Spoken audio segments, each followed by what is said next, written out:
ધંધાનો નિયમ. શરૂઆતમાં ક્વોન્ટિટી વેચો, નહીં કે ફેસિલિટી. શરૂઆતની અંદર વધુ વેપાર કરો, વધુ સેલ કરો અને પછી તમે સારું અને ફેસિલિટી વેચજો. કેમ કે સ્ટાર્ટિંગ ફેઝની અંદર તમારે ઓળખાણ બનાવવી ખૂબ જરૂરી છે.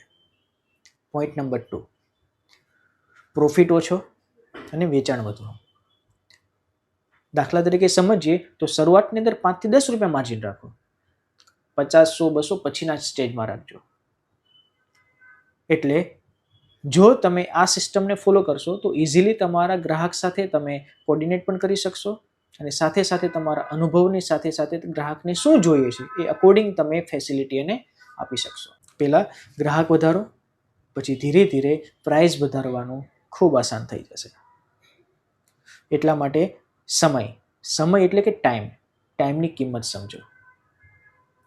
ધંધો ધીરજ અને સમજદારીથી થાય છે.